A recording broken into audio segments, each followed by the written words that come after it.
விமர்சனங்களோட மறைவு அவரோட மறைவு வந்து நம்ம திரையுலகத்தில் ஒரு பேரிழப்பாக இருக்குது. அவரை நான் வந்து ரீசெண்டாக இப்போ கூட பார்த்தேன், ஒரு 10 நாளைக்கு முன்னாடி பார்த்தேன்.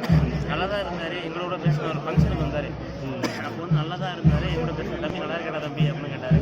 நானும் பேசினேன். அதான் அவர் திடீர்னு அந்த நியூஸை பார்த்தீங்கன்னா எனக்கு இதாகிடுச்சு, பதற்றமாயிடுச்சு. எத்தனை நாளாக அவரை வந்து பார்த்துருக்கேன்? எனக்கு வந்து 3 வருஷம் தெரியுங்க, அவங்க வீடு தெரியும், அவரையும் பார்த்துருக்கேன். அந்த நான் அடிக்கடி மேரேஜெல்லாம் பார்த்துருக்கேன், அவரையும் பர்சனலாக மீட் பண்ணியிருக்கேன். அது வேறு விஷயம்.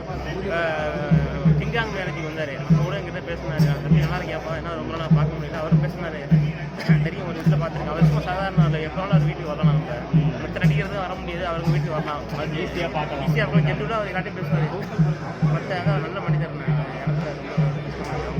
இறப்பு செய்தி ஃபஸ்ட்டு கேட்டப்போ எப்படி ரியாக்ஷன்? நான் நம்பலை, சரி அவரெல்லாம் செத்துருக்க மாட்டார், சரி மீடியாக்காரங்க போய் சொல்கிறாங்க அப்படின்னு. அதுக்கப்புறம் தான் நான் ஃபுல்லாக அனைத்து சேனலையும் போட்டுருந்தேன். நான் வந்து நம்பினேன். நேற்று 10 மணிக்கு தான் இருக்கேன், அவர் கன்ஃபார்மாக இறந்துட்டாருன்னு தெரிஞ்சுக்கலாம்.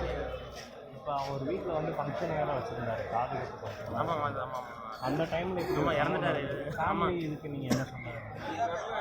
ரொம்ப கஷ்டமாக தான் இருக்குது. அவருக்கு மஞ்சள் காமலாம் சொன்னாங்க. அவருக்கு சில பேர் வந்து தண்ணி சாப்பிட்டா அந்த அதெல்லாம் தப்பு, அதெல்லாம் வந்து வதந்தியை கலப்புறாங்க. அதனால அவர் வந்து தண்ணி மஞ்சள் காமால் தான், அதாவது உடல்நல பிரச்சனை. ஷூட்டிங் அப்போ மயங்கி விழுந்துட்டாரு, அதனால தான் இறந்து போயிட்டார். மற்றபடி தப்பான விஷயம் இல்லை. அவங்க ஃபேமிலிக்கும் அவங்க குடும்பத்தாருக்கும் திரையுலகுக்கும் ஆழ்ந்த இரங்கலை தெரிவித்துக் கொள்கிறேன் சார்.